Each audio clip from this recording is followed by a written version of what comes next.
नमस्कार, मैं हूं आरफा खानम शेरवानी। ये कार्यक्रम देखने से पहले मैं चाहती हूं आप मेरी इस अपील को सुनें। पिछले सालों में लगातार मैं और द वायर आप तक तमाम वो खबरें लाते रहे जो दरबारी सरकारी मीडिया ने दबाई वो खबरें। लेकिन आज हम जिस तरह के दबावों से दो चार हो रहे हैं, जिस तरह के ख़तरे से गुजर रहे हैं, ऐसे में हम चाहते हैं कि आप हमारी मदद करें, आर्थिक रूप से आप हमें सहयोग दें। और ये काम बहुत मुश्किल नहीं है। आप ये काम सिर्फ अगर 89 रुपये महीना भी देते हैं तो आप वायर के मेंबर बन सकते हैं, क्योंकि आपका जो हक है वो है आज़ाद पत्रकारिता। और आज़ाद पत्रकारिता हम करते रहें, द वायर करता रहे, मैं करती रहूं, इसके लिए बहुत ज़रूरी है कि आप सहयोग दें। आज ही आप मेंबर बनिए द वायर का। हम कहाँ जाएंगे इसी ठंड में?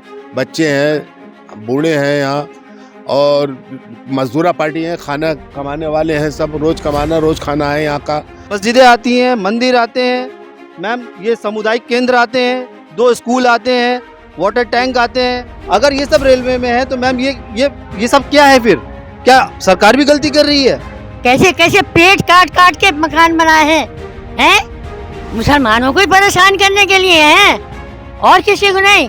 नोटिस जो है वो एक उन्होंने इलेक्ट्रिसिटी बिल के हिसाब से दे दिए। पता चला कि वो उस शख्स का तो जो है 10 साल पहले इंतकाल हो चुका। ये 50-60 हज़ार नहीं बल्कि ये 1 लाख से ज़्यादा के लोग, जनता प्रभावित हो जाएगी, मुतासिर हो जाएंगे लोग। सबको परेशान कर रखा है। कैसे कैसे घर में अपना पेट काट काट के मकान बनाए हैं, क्यों बनाने दिए थे? इन्हीं 4500 घरों में मैम 50,000 से 60,000 की आबादी जो है वो बिल्कुल प्रभावित हो जाती है, रोड पर आ जाती है, जिसका मतलब कोई सुनने वाला नहीं है। मैं आपसे गुजारिश करूंगा कि थोड़ा कैमरा घुमाएं, जिसके तहत ये पक्के मकान हैं। यहाँ आप देख सकते हैं कि ये सारे मकान यहाँ से लेके ऊपर 1 किलोमीटर और यहाँ से लेके नीचे अगर आप मेरे जाएंगे तो 1 किलोमीटर के दायरे में मकान है। नमस्कार, द वायर में आपका स्वागत है। मैं हूं आरफा खानम शेरवानी। आप कल्पना कीजिए कि जिस घर में आप पैदा हुए हों, हो सकता है आपके पिता या माँ भी पैदा हुए हों, अचानक आपसे ये कहा जाए कि ये घर आपको 7 दिनों के भीतर खाली करना है। इसी कड़कड़ाती ठंड में आपकी कोई गुहार सुनने को तैयार न हो और आपके परिवार को वहाँ से हट जाना होगा। यही हो रहा है उत्तराखंड के हल्द्वानी में, जहाँ की बताया जा रहा है कि ये भूमि ओरिजिनली रेलवे की हुआ करती थी और इस भूमि पर, इस ज़मीन पर 4300 परिवार, 4300 लोग नहीं, 4300 परिवार, यानी कि हज़ारों लोगों की जो जीवन है वो एक तरह से, और उनकी जो वेलबींग है वो एक तरह से दाव पर लगी हुई है कि आखिर ये लोग जाएं तो जाएं कहाँ। कड़ाके की ठंड में पिछले लगातार कई दिनों से विरोध प्रदर्शन कर रहे हैं ये लोग, खासकर महिलाएं विरोध प्रदर्शन कर रही हैं, इसमें छोटे बच्चे भी शामिल हैं। सब सड़कों पर उतर आए हैं। तो एक तरह से पूरी ज़िंदगी दरहम बरहम हो गई है। यहाँ जो रहने वाले लोग हैं वो ये कह रहे हैं कि वो यहाँ सिर्फ 1, 2, 3 दशकों से नहीं, कोई कहता है 40 साल से रह रहे हैं, कोई 50 साल से रह रहे हैं, कोई कह रहा है 70 साल से रह रहे हैं। लोग कह रहे हैं हमारे घर में छोटे बच्चे हैं, हमारे घर में बुजुर्ग लोग हैं। और आप ये सोचिए कि जब यहाँ दिल्ली में इतनी ठंड है तो हल्द्वानी में तो और ज़्यादा ठंड का मौसम है। तो इस पूरे माहौल के दौरान हम ये देख रहे हैं कि जो महिलाएं हैं वो हर तरह से, और जो वहाँ के लोग हैं आम, वो कोशिश कर रहे हैं कि ध्यान जो है वो अपनी तरफ लाया जाए नेशनल मीडिया का। और इस बात को भी कई दिन गुजर जाने के बाद आखिरकार वहाँ पे पत्रकार पहुँच रहे हैं और उसको कवर कर रहे हैं। द वायर पर भी आप हमारी ग्राउंड रिपोर्ट इससे जुड़ी हुई ज़रूर देखिए। लेकिन इस मामले में जो महत्वपूर्ण खबर है वो ये कि अब इसी इलाके से जुड़े हुए जो लोग हैं वो सुप्रीम कोर्ट चले गए हैं। यानी सुप्रीम कोर्ट से उम्मीद ये कर रहे हैं कि स्टे ऑर्डर वहाँ से उन्हें मिल जाएगा। लेकिन इस स्टे ऑर्डर अगर नहीं मिलता है तो वाकई बेहद इस तरह की स्थिति हो जाएगी, क्योंकि हाई कोर्ट से रेलवे ने यह मुकदमा जीत लिया है। यहाँ के जो रेजिडेंट्स हैं वो ये कह रहे हैं कि अगर हम इलीगल गैर कानूनी तरीके से रह रहे थे तो हमें बिजली का कनेक्शन क्यों दिया गया, हमने हाउस टैक्स हमने क्यों दिया, हमें जो पानी का कनेक्शन है वो क्यों दिया गया, ये तमाम तरह की सरकारी सुविधाएं देते वक्त क्यों नहीं सोचा गया। वहाँ मंदिर बन रहे हैं, बने हुए हैं, मस्जिदें बनी हुई हैं, लेकिन इस पूरे इलाके में बड़ी तादाद में, यानी जो 4300 परिवार बताए जा रहे हैं उनमें बड़ी तादाद में अधिकांश लोग मुस्लिम हैं, अधिकांश लोग इस्लाम धर्म के मानने वाले हैं।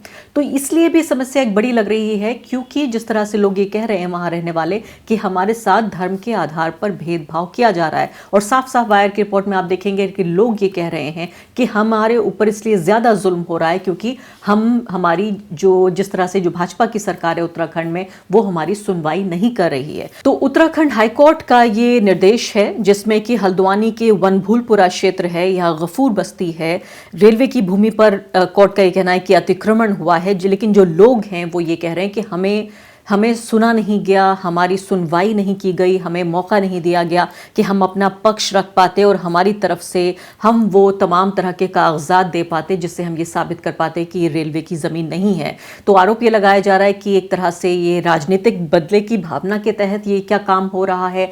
मैं देख रही थी कि बाकी जो दक्षिणपंथी वेबसाइट्स हैं जिनका काम ही सिर्फ ये है कि किस तरीके से खास धर्म को कटघरे में खड़ा करती हैं, ऑप इंडिया को मैं देख रही थी, वो जिस तरह से कह रहे हैं कि देखिए दूसरा शाहीन बाग बनाने की कोशिश हो रही है हाईकोर्ट के इस जजमेंट के बाद भी, किस तरह से ये जिस तरह के शब्दों का इस्तेमाल किया गया है वो आप देखिए, crying in a synchronized manner, यानी कि एक संगठित तरीके से एक साथ एक ही आवाज में रोकर बार बार अल्लाह अल्लाह चिल्लाया जा रहा है और मीडिया से बातचीत की जा रही है। शाहीन बाग दूसरा बनाने की कोशिश हो रही है। दूसरी तरफ मैं देख रही थी टाइम्स नाउ, वो भी ये कहने की कोशिश कर रहा है जैसे कि शाहीन बाग की जो महिलाएं जो सड़कों पे मौजूद थीं ठंड के उन तमाम 100 दिनों के दौरान वो कोई साजिश कर रही थीं भारत राष्ट्र के खिलाफ, और इसीलिए अब शाहीन बाग अगर कर भी रही हैं वहाँ महिलाएं शाहीन बाग की तर्ज पर तो बहुत बड़ा कोई गुनाह हो रहा है।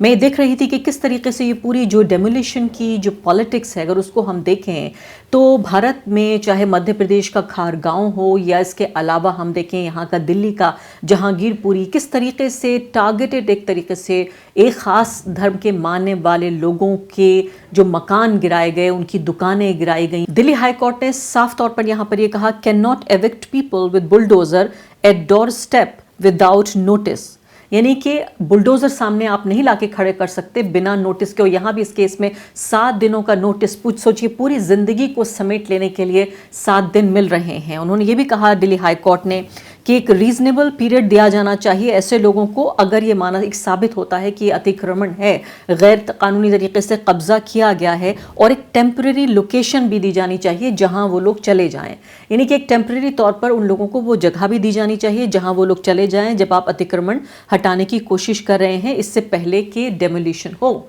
7 दिन के भीतर हाईकोर्ट का ये फैसला है, दिल्ली हाईकोर्ट का जहांगीरपुरी की घटना के बाद।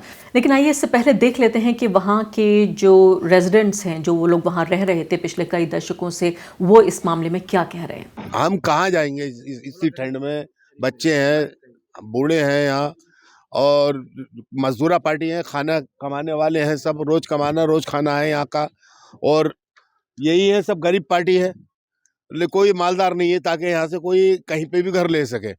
यहाँ पे यही है कि यहाँ से उजड़ गए तो ये सब वीरान हो जाएंगे, मतलब ये है, सब बीमार भी हैं इसमें, कुछ ऐसे हैं जो यहाँ पड़े हुए हैं, और जहाँ पे है सब ऐसी समझ लो बेकारी में ही है सब। ये अब बेरोजगारी इतनी है कि भूख से आदमी मर रहा है, उधर से ये रेलवे वाले मार रहे हैं, तो आदमी क्या करेगा? इधर तो बेरोजगारी से मर रहा है, इधर भूख से मर रहा है, इधर जो है रेलवे वाले कानून मार दे रहा है, ये तो आदमी जाएगा तो जाएगा कहाँ?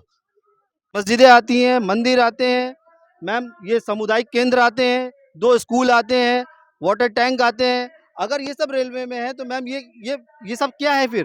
क्या सरकार भी गलती कर रही है मैम? और जिनके पास ये पेपर्स हैं वो कहाँ से लेकर आए, वो किन से लेकर आए, उनको कौन देगा जवाब?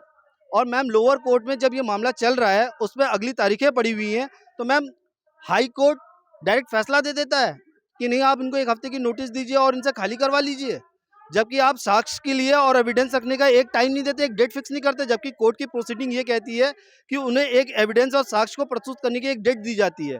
अच्छा मैम, जब लोअर कोर्ट में एक चीज़ चल रही है और आप उसे डायरेक्शन देने के बजाय सीधे फैसला दे देते हैं कि आप उनको सिर्फ 1 हफ्ते की नोटिस दीजिए और 4500 घरों को खाली करा दीजिए, जबकि इन्हीं 4500 घरों में मैम 50,000 से 60,000 की आबादी जो है वो बिल्कुल प्रभावित हो जाती है, रोड पर आ जाती है, जिसका मतलब कोई सुनने वाला नहीं है। अभी कुछ समय पहले इस जगह को रेलवे ने अपना बताया है केवल एक नक्शे के आधार पर। देखिए लड़ाई बहुत लंबी है, फैक्ट्स बहुत सारे हैं, तार्किक बात ही मैं यहाँ पर करूँगा, ना कि कोई जज्बाती वाली बात, क्योंकि जो फैक्ट्स होते हैं उन्हीं को लेकर सरकार हो या न्यायालय हो वो अपना फैसला सुनाता है। 2007 से ये मुद्दा चला आ रहा है रेलवे का, जिस प्रकरण के अंदर लोग कहते हैं कि पहले 800 जो कि 6 एकड़ ज़मीन रेलवे अपनी बताता था 2007 में, उस क्षेत्र के अंदर 800 मकान इफेक्टेड हो रहे थे। लेकिन अभी 2017 के शुरुआत में एक नया रेलवे अपना सर्वे लेकर आया, एक नया नक्शा लेकर आया, जिसके तहत मैं आपसे गुजारिश करूँगा कि थोड़ा कैमरा घुमाएं, जिसके तहत ये पक्के मकान हैं। या आप देख सकते हैं कि ये सारे मकान यहाँ से लेके ऊपर 1 किलोमीटर और यहाँ से लेके नीचे अगर आप मेरे जाएंगे तो 1 किलोमीटर के दायरे में मकान है। एक थोड़ी सी दिक्कत यहाँ पर है, जो हमारे पत्रकार बंधु आपसे पहले आए, शायद हो सकता है उन्होंने जानकर किया हो या अनजाने में हो गया हो, उन्होंने इन मकानों के बजाय जो अपना एक चेहरा मीडिया को दिखाया, वो दिखाया सिर्फ गफूर बस्ती जहाँ पर झोपड़ियाँ हैं। उन्होंने पक्के मकानों को बिल्कुल अपनी रिपोर्ट के अंदर नहीं दिखाया है। मैं बहुत आभार व्यक्त करता हूँ कि आप हमारे साथ यहाँ मौजूद हैं। मैं आपको बहुत सारी बातें बता देता हूँ कि अभी रिसेंटली। और आइए ये भी देख लेते हैं कि इस पूरे मुद्दे का कानूनी पहलू क्या है और इस पूरे इलाके का इतिहास क्या है। वो लोग जो ये कह रहे हैं कि हमें सुनने का मौका नहीं मिला, नहीं दिया गया, हमारी तरफ की बात नहीं सुनी गई, उनकी बात में कितनी जो दलील वो दे रहे हैं, आखिर वो क्या है। ये जो मामला रेलवे का चल रहा है, ये पहले 2007 में शुरू हुआ। हमारे हाई कोर्ट बार एसोसिएशन के एक मेंबर ने, जो यहाँ इलाहाबाद से आए हुए थे, उनका कहना था कि यहाँ यहाँ से एक ट्रेन काठगोदाम से इलाहाबाद के लिए चले, लेकिन रेलवे ने कहा कि चूँकि ये यहाँ ट्रैक बन नहीं सकता, जगह कम है, इसलिए जो है ट्रेन चलाई नहीं जा सकती काठगोदाम टू इलाहाबाद। बीच में प्लीज डोंट क्वेश्चन। क्योंकि यहाँ जो हाई कोर्ट बनने के बाद इलाहाबाद से बहुत से जो एडवोकेट्स थे वो यहाँ शिफ्ट हो गए थे, तो ताकि उनको सहूलत रहे। उस वक्त बात आई और ये कहा गया कि 29 एकड़ ज़मीन पर जो है वो रेलवे की जो 29 एकड़ ज़मीन है उस पर इंक्रोचमेंट हुआ है। लिहाजा वो मैटर चला और उसके बाद वो मैटर सबसाइड हो गया। उसमें आगे कुछ ज़्यादा एक बार कार्रवाई हुई। कार्रवाई होने के बाद उसमें फिर यहाँ एक डीएम थी भूपेंद्र कौर, वो उस इलाके को जहाँ वो 29 एकड़ की बात करती थी, वो उन्होंने कुछ वहाँ से इंक्रोचमेंट हटाया और ये कहा कि हाँ ये पूरा हो गया, लेकिन कुछ ये फिर उसके बाद वहाँ बाकी लोग फिर आकर फिर वो बस गए वहाँ। अब पर्सन टू पर्सन नोटिस जो दिए गए वो अजीबोगरीब नोटिस हैं। नोटिस उन लोगों के बहुत से, मतलब एक बड़ी तादाद ऐसी है कि नोटिस जो लोग वहाँ ऑक्युपायर हैं उनको नोटिस ना दे करके नोटिस जो है वो एक उन्होंने इलेक्ट्रिसिटी बिल के हिसाब से दे दिए। पता चला कि वो उस शख्स का तो जो है 10 साल पहले इंतकाल हो चुका है, नोटिस उसके पास अब है, तो उस हिसाब से सब नोटिस जो है वो एक दे दिए गए फॉर्मेलिटी पूरी करने के लिए। और वो फॉर्मेलिटी पूरी की। उसके बाद नतीजा ये हुआ कि वो नोटिस देने के बाद पीपी एक्ट में जो स्टेट ऑफिसर जो यहाँ आइजट नगर में है, जो वो चीफ इंजीनियर के स्टेटस के होते हैं, उनके यहाँ शुरू हुई। अब सेक्शन 4 का जहाँ तक सवाल है, सेक्शन 4 में सबसे पहली चीज़ जो सेक्शन 4 पीपी एक्ट का नोटिस होगा उसमें ये है कि ये स्टेट ऑफिसर ये एसरटेन करेगा कि वो ज़मीन स्टेट की ज़मीन है, रेलवे की ज़मीन है, और उसके बाद जब वो सेटिस्फाई हो जाएगा तो सेटिस्फाई होने के बाद तब वो नोटिस देगा।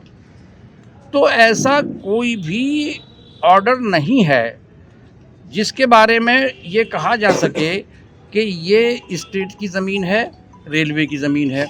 उनके पास नोटिस ही जो है बुनियादी तौर पर वो इलीगल नोटिस है।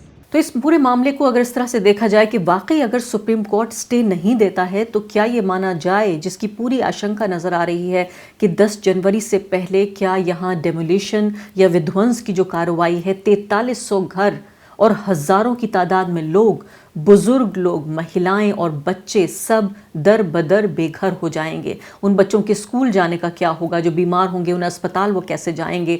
जो इबादत गाह हैं, चाहे मंदिर हो या मस्जिद हो, उनको भी ढाया जाएगा पूरी तरीके से। जिस तरह हमने देखा है कि अमीरों के जो इलाके हैं वो आप देखते हैं कितना आगे तक बैल्कनी को एक्सटेंड करके, पूरे घर को आगे एक्सटेंड करके पूरी तरीके से पब्लिक प्रॉपर्टी पर, यानी वो लोग भी कि जो खुद नेता हैं, मैंने यहाँ तक देखा है कि जो विधायक और सांसद हैं वो खुद जिस तरह से एक्सटेंड कर लेते हैं, उनके घरों पर कभी बुलडोज़र चलते हुए नहीं देखे। और ये लोग जो गरीब हैं, जो अल्पसंख्यक हैं, उनके ऊपर जिस तरीके से मानव अधिकारों को ताक पर रखकर, और जैसा इन लोगों का आरोप है कि बिना इनकी बात को सुने हुए क्या वाकई उनके साथ ये ज्यादती होगी। पिछले सालों में लगातार मैं और द वायर आप तक तमाम वो खबरें लाते रहे जो दरबारी सरकारी मीडिया ने दबाई वो खबरें। लेकिन आज हम जिस तरह के दबावों से दो चार हो रहे हैं, जिस तरह के ख़तरे से गुजर रहे हैं, ऐसे में हम चाहते हैं कि आप हमारी मदद करें, आर्थिक रूप से आप हमें सहयोग दें। और ये काम बहुत मुश्किल नहीं है। आप ये काम सिर्फ अगर 89 रुपये महीना भी देते हैं तो आप वायर के मेंबर बन सकते हैं, क्योंकि आपका जो हक है वो है आज़ाद पत्रकारिता। और आज़ाद पत्रकारिता हम करते रहें, द वायर करता रहे, मैं करती रहूं, इसके लिए बहुत ज़रूरी है कि आप सहयोग दें। आज ही आप मेंबर बनिए द वायर।